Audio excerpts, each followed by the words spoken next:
여러분 테이블 바비큐, 가든 파티, 그리고 불고기. 조선은 특히 우리나라는 원래 소고기를 그렇게 좋아했어요. 아주 좋아했지만 마음껏 먹을 수 없었어요. 서양은 어땠는지 모르겠습니다. 근데 큰 차이는 없었을 거예요. 여러분들 나라에는 농사를 지금 뭘로 짓나요? 트랙터로 짓나요? 트랙터나 경운기, 컴바인, 여러 가지 그런 농사용 장비들이 있을 거예요. 아주 예전에는 소가 아주 강력한, 왜냐하면 소는 길들이기 편하고 사람과 친합니다. 그리고 힘이 좋아요. 보통 500kg 이상 되고 1톤까지도 되는 소들이 있습니다. 한국에는 지금은 한우라고 부르는, 물론 조선시대 때는 조선우라고 불렀죠. 한우라고 부르는 아주 우리와 친숙한 노란색의 소가 있어요.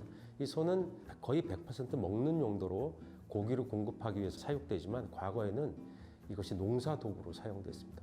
각 나라마다 주식에 따라서 왕조의 어떤 농업 정책이나 여러 가지 식량 정책이 다른데 한국은 주로 쌀 농사와 밭 농사를 통해서 식생활을 해왔어요. 그러니 소를 잡게 되면 밭을 갈거나 논을 갈거나 할 때 트랙터가 없어지게 되죠. 농사를 짓기 어려지겠죠. 그래서 나라에서 소고기를 함부로 먹지 못하겠습니다. 그래서 어쩌다가 소고기를 먹게 되면 얼마나 반가웠겠습니까? 특히 소고기는 지금도 그렇지만 최고의 요리감이죠. 국을 끓이거나 스프를 끓이거나 스테이크를 하거나 한국처럼 불고기를 할 때 소고기처럼 맛있는 물질은 그렇게 많지 않습니다. 그런 소고기를 먹으면서 한국이 이제는 그것이 트랙터와 경운기가 대체를 하게 되니까 컴바인도 있죠. 소를 쓰지 않게 되어서 훨씬 많이 소고기를 먹습니다. 그러니까 과거에 우리 선조들보다 우리는 지금 서양인들도 그렇고 우리도 그렇지만 적어도 100배, 1000배, 10,000배의 소고기를 섭취하고 있습니다. 그만큼 풍요로운 시대를 살고 있는 것이죠. 음식은 그 나라의 고유한 식생활의 재료에 의해서 발달되어 오지만 외부의 충격과 문화이식에 의해서 새로운 음식물이 생겨나기도 합니다. 생각해 보면 음식이란 건 되게 충격적인 뜻밖의 외부의 변수에 의해서 새로운 음식 문화가 생기곤 하거든요. 예를 들면 아시아 지역 또는 북방 민족으로 추정되는 여러 민족들이 유럽을 공격한 적이 있습니다. 유럽을 침략하고 공격하면서 그 나라의 여러 가지 음식 문화가 전해졌는데 여전히 지금도 타르타르라고 하는 고기를 다진 고기는 그것이 햄버거의 원조가 아닌가라고 여러 가지 유추되는 것이 있죠. 햄버거를 만들려면 고기를 다지지 않습니까? 다져서 그것을 굽게 되는데 타르타르라고 하는 지금도 서양 요리에 날로 다져진 고기가 있어요.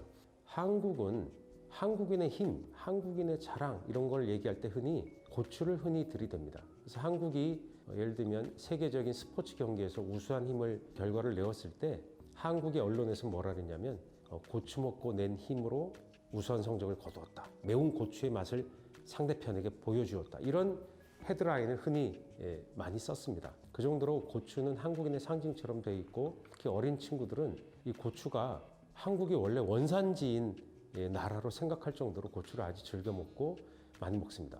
아시아의 다른 나라, 특히 일본 또는 중국 이런 나라, 베트남 이런 분들이 한국의 음식을 떠올리라고 하면 빨간 상이라고 얘기합니다. 물론 유럽, 미국의 여러분들도 그럴 거예요. 한국 음식 그러면 빨개. 그렇죠. 김치도 빨갛고 반찬도 빨갛고 실제로 제가 조금 전에 먹고 온 밥상도 여러 가지 반찬, 요리들이 놓여 있는 것을 한국인은 먹게 되는데요. 고춧가루, 고추로 만들 고추를 건조한 후에 분말을 낸 것을 어디나 넣어서 먹습니다. 그 정도로 한국인은 고추를 사랑하고 고추를 한국인에 맞게 변화시켜온 굉장히 중요한 작물로 취급되었습니다. 고추는 한국 음식의 상징적인 양념입니다. 그래서 한국 음식을 어디나 보면 빨갛다고 여러분들이 생각하는 건 바로 이 고추 때문에 그렇습니다. 실제로 좀 맵고요. 물론 멕시코나 또 동남아시아 여러 나라에서 쓰는 고추, 특히 또 이탈리아에서 쓰는 빼페론치노라고 하는 작은 고추보다 맵지는 않습니다. 고추 중에서 아주 안 매운 것은 보통 우리가 파프리카 또는 페퍼벨 이런 것들, 파프리카 파우더를 만드는 스페인 또는 헝가리의 그런 고추들은 매운맛이 거의 없죠. 그리고 한국 고추가 매운맛이 중간 정도나 중간에서 약간 약한 정도이고 굉장히 매운 고추도 많이 있습니다. 한국 음식에서 굉장히 중요한 음식은 여러분들 한국은 쌀과 잡곡 문화의 나라입니다. 밀가루도 먹긴 했지만 한국은 밀을 재배하기에 그렇게 적합한 땅은 아닙니다. 그래서 유럽 지역에서 보통 또 러시아 대륙 이런 곳에서 밀을 주로 많이 재배하고 지금은 미국과 카나다, 호주 또 유럽 이런 지역에서 밀 생산이 활발하죠. 대체로 비가 좀 적고 좀 건조하면서 좀 서늘한 기후에서 잘 자란다는 것을 알 수 있습니다. 밀이 열대 우림에서 자라진 않겠죠. 한국은 온대와 약간 추운 대륙성 기후가 접하는 곳이기 때문에 밀이 성장하기에 완벽하게 좋다고 할 수는 없습니다. 한국은 아무래도 그리고 쌀 문화이기 때문에 밀은 상대적으로 적게 재배했는데요. 지금 한국은 쌀만큼 밀도 상당히 많이 먹습니다. 한국은 여전히 쌀밥과 잡고기 문화이긴 하지만 밀의 영향이 상당히 큽니다. 그러나 과거에는 밀은 굉장히 비싼 재료였습니다. 왜냐? 말씀드렸듯이 한국 기후에 그렇게 완벽하게 적합한 재료가 아니었거든요. 그래서 빵이나 분식이나 국수나 하는 종류는 잘 먹기 어려운 것이었어요. 밀을 우리가 소비하고 있었지만 지금처럼 폭발적으로 많은 양을 소비하게 된 것은 바로 한국 전쟁 때문입니다. 포대를 보면 사람이 악수하는 장면이 있습니다. 그리고 미국 국민이 기증한 밀로 재분된 밀가루라고 표기되어 있습니다. 그래서 저 밀가루가 당시에 브랜드가 없죠. 왜냐하면 상업적인 물질이 아니었고 기증된 물질이었기 때문에. 그런데 한국인은 뭐라고 불렀냐면 악수표 밀가루로 불렀습니다. 왜냐하면 저희 악수하고 있는 핸드쉐이크 하고 있는 것이기 때문에 악수표 밀가루를 불렀고요. 저것은 처음에 일본이 패망하고 조선이 해방되고 대한민국이 수립되는 과정에서 미국과 유엔 여러 나라들이 한국을 원조하게 됩니다. 특히 한국은 오랜 식민 시기를 거치면서 국가가 피폐해 있었고 태평양 전쟁이라고 하는 끔찍한 전쟁에 동원되면서 국가의 농업 상황도 되게 나빴어요. 그래서 식생활이 아주 낮은 단계로 이루어지고 먹고 살 만한 것이 굉장히 부족했습니다. 그때 미국과 여러 제국들이 우리나라를 돕게 되면서 특히 밀가루가 한국의 무상으로 원조되기 시작합니다. 물론 미국의 정책적인 판단에 의해서겠죠. 그래서 밀가루가 우리가 더 많이 먹게 되고 그전에는 비싼 음식이었던 밀가루가 싼 음식의 대명사로 등장하게 된 것이 바로 저 원조 밀가루가 이루게 됩니다. 우리나라는 지금 6.25 시기에 원조를 받는 나라에서 지금 외국에 원조하는 선진국의 대열에 올라섰지만 과거에는 저렇게 원조받은 밀가루로 우리 식생활을 유지할 수 있었습니다. 그때 원조받은 밀가루로 여러 가지 국수를 만들어 먹게 되는데요. 한국의 대표적인 국수 문화인 저 소면, 우리는 흔히 저걸로 잔치국수라는 걸 많이 만들어 먹는데요. 저 칼국수라는 것도 만들어 먹고 있습니다. 저것이 전통적인 국수의 형태로 우리가 먹어왔던 것인데 미국의 밀가루 원조에 의해서 그 식생활의 주력 음식으로 등장하게 됩니다. 쌀은 부족하고 밀은 풍성해지게 된 거죠. 그래서 저 밀가루 음식이 굉장히 흔해졌고요. 그런데 저 밀가루 음식은 도대체 국수라고 하는 존재는 어디서 생겨났을까?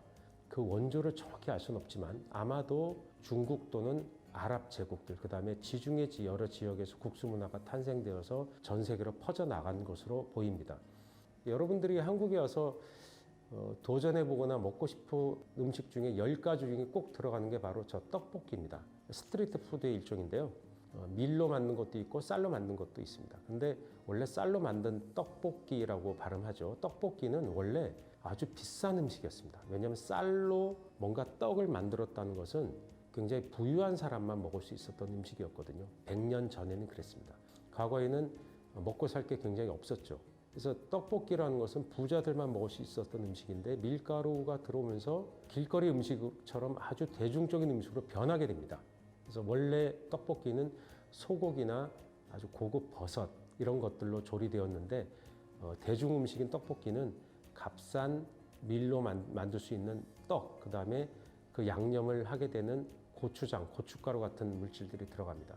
떡볶이의 지금 주요 재료는 쌀 또는 밀로 뽑은 떡이라고 하는 물질이고요. 거기에 여러 가지가 들어갔는데 잘 보시면 설탕도 많이 들어가서 아주 달콤한 맛을 냅니다. 그 다음에 밀이 들어간 고추장도 사용합니다. 외국에서 들어온 물질들. 지금 우리가 좋아하는 빨간색 떡볶이라고 하는 대중음식이 등장하게 된 것은 그렇게 오래된 일이 아니라는 거죠. 그만큼 당대 한국 음식은 격동하는 한국사의 역사를 반영하고 있는 것입니다.